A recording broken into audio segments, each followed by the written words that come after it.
Hello interwebs, I hope you are all doing well, and I am extremely excited because I am going to be giving my review for the latest season of one of my favorite television shows out right now, and easily one of my top science fiction shows on the air at the moment, and that is Apple TV Plus's For All Mankind.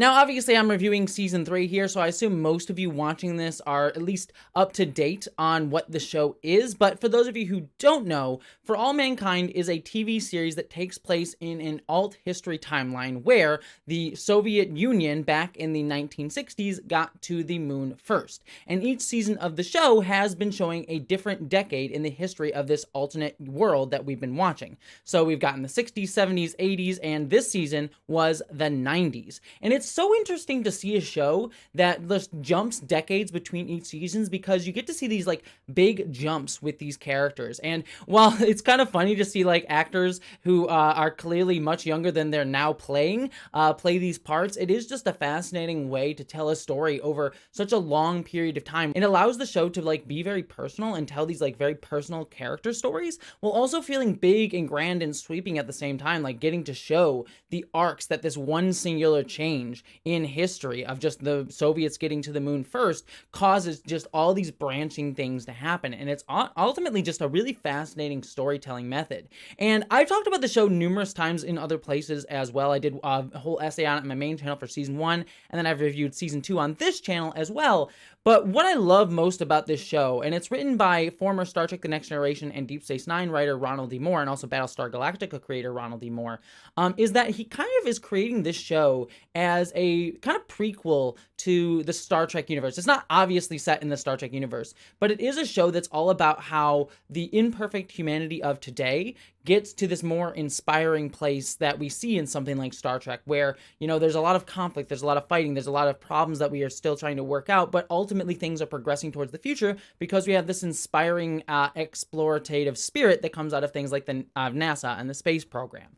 And I just really, really love a lot of that storytelling. But to now start focusing in on season 3, this is the season that I found a ton to love. Like, I think there's some of the best stuff that this show has done, and yet also some of the cracks in the problem inherent within this concept is starting to show, and also some of my kind of feelings of uncomfortability with some of the ways that this show has been written. In prior seasons as well, there were like elements of this, but I think this season's starting to expose a little bit more now that we're getting closer and closer to present day politics. Even though this is an alternate history, it is sort of reflecting what's happening in our real world in a lot of senses. And a lot of the choices that the writers make aren't necessarily things that I'm like, oh, this is awful, this is bad. As you all know, I love talking about art and my complex feelings about art, not to say art is bad, but to say art makes me think interesting things, whether I agree with it or not. And I'm definitely feeling that with this show. But let's start off first with the positives of this season. First and foremost, the spectacle and just action sequences and just the amazing stuff that they do in space is so good. From the first episode where we have characters on a sort of orbital space station that just gets caught spinning too fast, so the character's weight gets pushed down, so they have to like try to not get crushed to death by their own like gravity in this artificial gravity like spinning space station that they created. It's just so tense and thrilling in a way that you don't really see a lot of like science fiction do a lot of today. Like, I love Star Trek. Star Trek is fantastic, but it is much more, and this goes for all Star Trek series, not just modern Star Trek, but it does play a little bit more loosey-goosey with the rules of space and science within it. Not that to say that there isn't good science in there, but it is like, they have warp drives and things, and impulse engines and phasers, that's all kind of made up nonsense. Whereas this show feels really grounded as it possibly can. I think the only other show right now that reflects that, and the show's over now, but The Expanse kind of had that similar feel to it, where it really took the science of space travel seriously. And even The Expanse had a few extrapolations, like the Epstein drive. Here in the show, like, everything feels, for the most part, really grounded in science. And yes, I'm sure there's a few allowances for like Hollywood type stuff in here, but it's always so tense and good. And just some of the moments this season, like in, I believe it's episode 5, where the Russian space craft, as it's going to Mars, is starting to fall apart, and so the US spacecrafts have to go and save them, and how dangerous that is, and how scary that is, and how small mistakes can lead to people dying, is just, it really shows off the terror of space in a way that I don't think many or any television show has done before. And I think all of those moments just interweave throughout the show, whether it be in outer space, whether it be in Earth orbit, whether it be on something like Mars, I think they do it so well and just depict the grandeur and awesomeness and yet kind of terror of space in such cool ways. However, moving on though, still staying in sort of sweeping grand narrative, I really loved this season, again, showcasing what an inspiring space program could have done if we really invested more into NASA and to really inspire people, because we get the space program going to Mars. And I liked, to a degree, the interesting conflicts that they set up with this, because we still are very nationalistic society on Earth. It's not Star Trek where everyone's unified together around this. So we get to see sort of an extension of the space race, with the Soviets going into trying to get to Mars first, along with the United States trying to get to Mars first. But then also we have an added in factor here of we have a very SpaceX-esque Elon Musk type figure with Dev, who is a CEO who also wants to use his money to try and get to Mars first. And he has a lot more ability and resources to be able to do so, because he can just shove money at something and it's sort of like he doesn't have to deal with all the bureaucracy, though he will have to deal with it later on in the season. But initially just doesn't have to deal with all this bureaucracy in order to get to what he wants to do with Mars. And you get to see all of that. But you also get to see the show dealing with what that would also mean in terms of ego and sort of the individualism problem with a lot of CEOs, because there are moments where Devs endangers people because he wants to get there first, because it's more about aggrandizing himself than actually aggrandizing space and doing this for the will of others. And certainly while he believes that as a character, and we see that throughout the season, we also get this sense that he is a very egotistical man who will sometimes think of himself rather than what the actual situation needs. And that is sort of played out in, I think, episode 4 or 5, where he forces the people on his ship, and Ed Baldwin, played fantastically by the lead character from the initial Suicide Squad movie, actor Joel Kinnaman, who, by the way, kills it in this show all the time. I never would have thought it, but he is such a good actor in the show. But anyways, forcing that crew to not be able to help the Soviet space station and putting the U.S. in that seat. And you get to see those moments. But this does start to bring me to one of the uncomfortable things with this season that I had, and I'll sort of roll it into the other one as well, in that while the show is certainly critiquing people like Elon Musk, I feel like the show does so in a very individualistic way. And what I mean by that is, the show has a very liberalist mindset. When I say liberalist, I mean I'm someone who's a leftist. I don't hide that on this channel. And liberalist is sort of like this idea that, the system works and everything's okay as long because we can believe in this system. And while in previous seasons I had less of an issue with that, because the show was dealing with very much an outgrowth of the Iron Curtain and the space race and the sort of Cold War with the US and Russia, and that still plays into here. As we get closer, you can kind of play those sort of things in that way with things in the past a little bit easier. Because we can clearly say something like, yeah, the United States was certainly fighting a terrible group in the Soviet Union.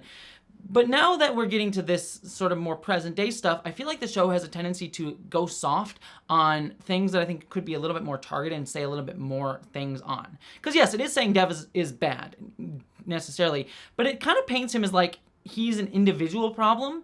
And if we had someone better, like Karen Baldwin, who is in the picture this season as the CEO, and I love her character's arc from doting housewife who thinks that women shouldn't be able to do anything in season 1 to season 3, which she's now a COO of a company. That arc is just so good for her.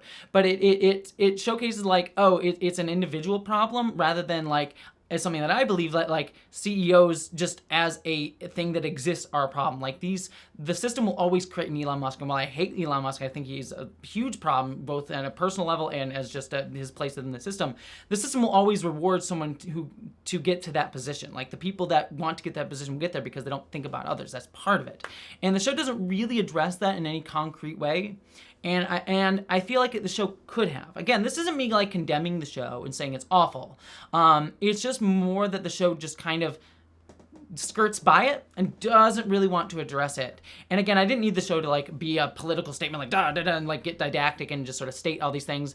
But just the way that it sort of doesn't really address that kind of makes me uncomfortable. But that is actually the least one of this, because it brings me to my second problem, and it's this very similar issue. is that the character of Ellen Wilson becomes president of the United States. And not just any president, number one, the first woman president within this history, having beaten Clinton. By beating Bill Clinton, she also is a Republican president. And that is particularly important because in previous seasons, she had aligned herself with characters like Ronald Reagan and things like that in earlier seasons, and yet the character is also a lesbian, something that she keeps hidden for her political career, and something that becomes a bigger issue as the season goes on. My issue with this is, if anyone knows the discourse today, Republicans are honestly causing a lot of damage to the United States.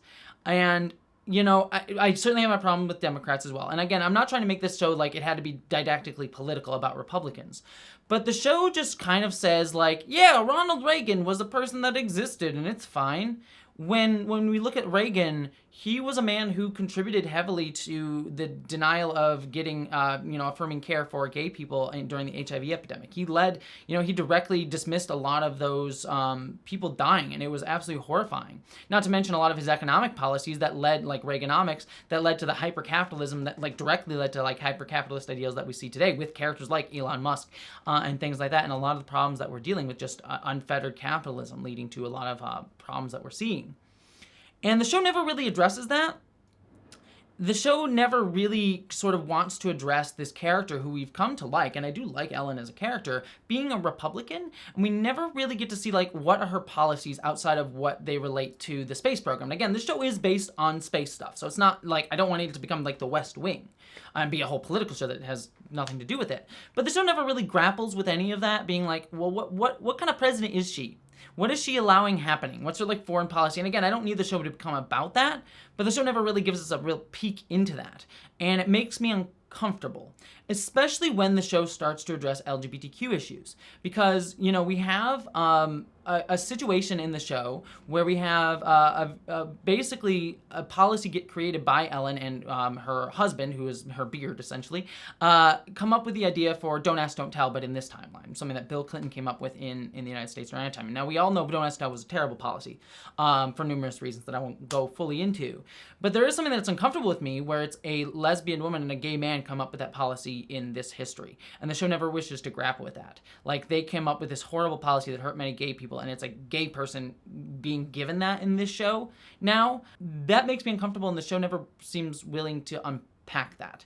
Even more so, and getting full into spoilers here, there is a really beautiful moment, and I kind of knew that this is where the show was going, where Ellen comes out as gay in front of everybody as president of the United States, causing a whole controversy. And I know what the show is aiming for, and I actually really appreciate this idea conceptually, is that, like, look, things are better, things are hard in this timeline, but they are better because this exploration in space leads to better social change in many different areas. People of color are in higher areas, like Dev himself is a black man in being a millionaire.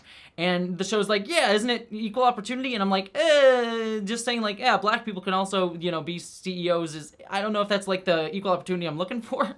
But I also get that the show is trying to be like, okay, look, she comes out as president of the United States as a lesbian. That's going to progress LGBTQ rights forward vastly over just a few more years. Just the most powerful person in the world being a woman and LGBTQ is going to change things demonstrably. And I get that, and I understand that.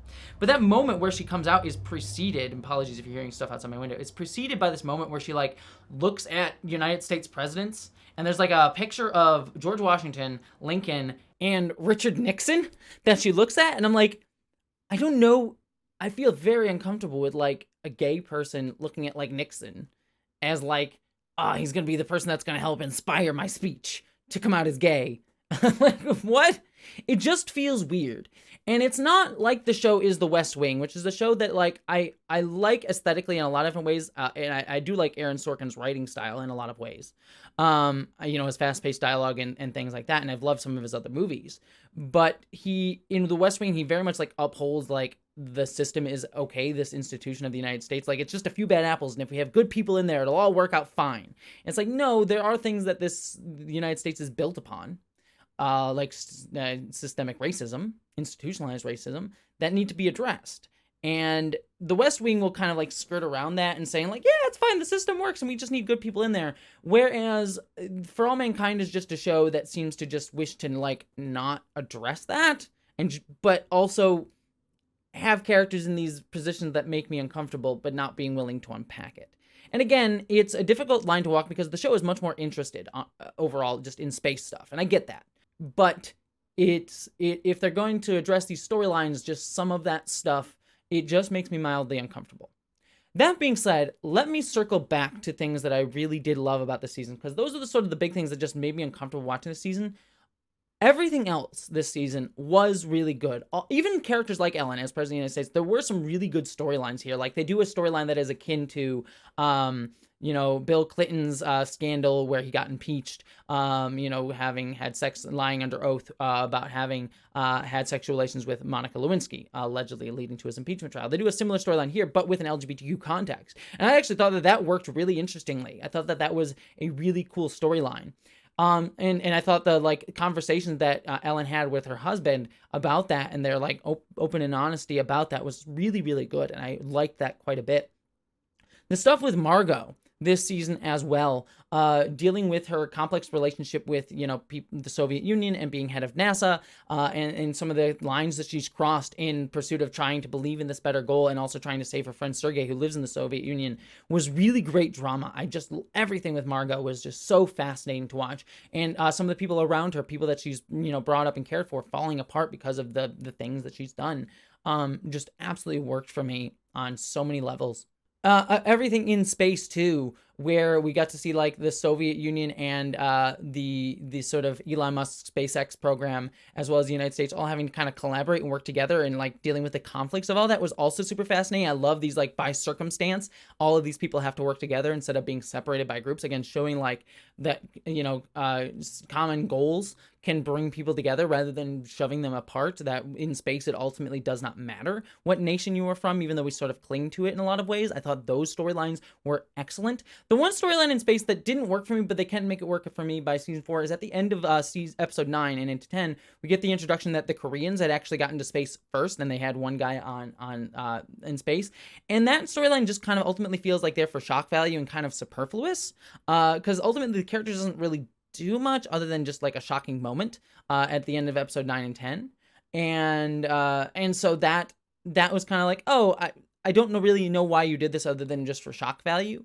Now, they could make that valuable in season 4 if they do something with it, but at the moment we don't really get to see a lot of that as it's currently being played, and so that was a bit I thought it was superfluous in a lot of ways, especially since we're going to be jumping ahead 10 years into season 4. And so I'm like, well, what was the point of having him there if you're not really going to do anything with him? Then you're going to just jump ahead 10 years.